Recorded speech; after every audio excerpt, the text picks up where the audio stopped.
जहां भगवान राम को अपनी झोपड़ी में शबरी ने खिलाए थे जूठे बेर, दंडका रंड से अयोध्या आ रही है शबरी सेना। दशकों से वो मौन है, लेकिन उसे पता था राम आएंगे। कौन है कलयुग की शबरी सरस्वती जिनसे मिलेंगे भगवान राम? रामलला के चरणों में झारखंड की शबरी तोड़ेंगे अपनी प्रतिज्ञा। भगवान राम को इस बार खिलाएंगे एक खास व्यंजन। कलयुग की ये शबरी कई दशकों से भगवान राम के अयोध्या लौटने का इंतजार कर रही है। त्रेता युग में शबरी ने बेर खिलाए थे, लेकिन इस बार कलयुग में शबरी भगवान राम को व्यंजन खिलाएंगी। जब देश में राम मंदिर आंदोलन चल रहा था, सुप्रीम कोर्ट में सुनवाई चल रही थी, जब मोदी गुजरात के मुख्यमंत्री भी नहीं बने थे, उससे पहले से इस शबरी को पता था कि एक दिन उनके प्रभु श्री राम जरूर आएंगे।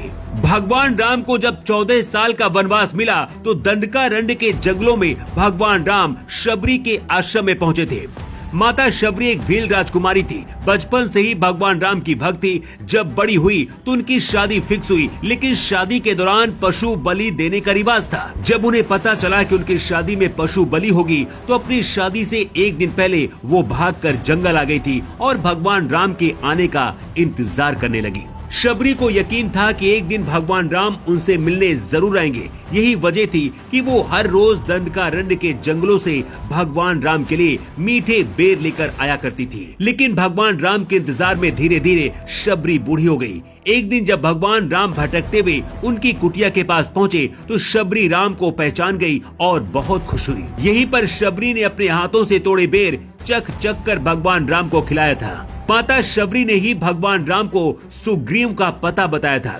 सदियां बीत गई, लेकिन जब भगवान राम फिर से अयोध्या में अपने मंदिर में विराजमान होने जा रहे हैं, तो उससे पहले कलयुग के इस शबरी से राम मुलाकात करेंगे। दंडका रंड, जिसे अब झारखंड कहा जाता है, वहां से शबरी सेना अयोध्या के लिए निकल पड़ी है।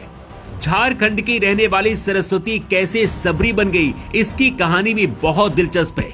85 साल की सबरी अग्रवाल ने 30 साल पहले मौन व्रत का संकल्प लिया था और प्रण किया था कि जब तक अयोध्या में राम मंदिर नहीं बन जाता, वो कभी नहीं बोलेंगी। प्रभु राम के चरणों में अपना जीवन समर्पित करने वाली सरस्वती अग्रवाल का ज्यादातर वक्त अयोध्या में बीता। बच्चों की शादियां हो गई, बहुएं भी आ गई, लेकिन किसी ने सरस्वती की आवाज तक नहीं सुनी।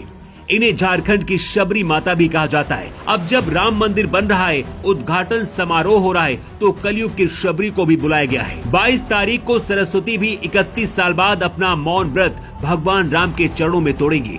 त्रेता युग में भगवान राम ने शबरी के हाथ से बेर खाए थे, इस बार शबरी के हाथ से बने व्यंजन खाएंगे। अब इस दूसरी तस्वीर को देखिए, ये शबरी सेना है जो झारखंड से अयोध्या आई है। अयोध्या पहुंचा शबरी दल रामलला को 22 जनवरी को भोग लगाएगा। भगवान राम के ससुराल जनकपुरी से भी लोग अयोध्या पहुंच रहे हैं और यहां पर अपने दामाद के नए घर में विराजमान होने का इंतजार कर रहे हैं। जनकपुरी से शगुन भी आया है। आपको बता दें कि रामराज के वक्त भारत और नेपाल एक ही हुआ करते थे। उस दौरान जनकपुरी माता सीता का मायका नेपाल में ही था। पूरी दुनिया में जश्न का माहौल है और पूरी अयोध्या फिर से दुल्हन की तरह सज गई है। लेकिन 85 साल की शबरी से भगवान राम फिर मुलाकात करेंगे और सरस्वती जैसी और भी हजारों उनके भक्तों को दर्शन देंगे।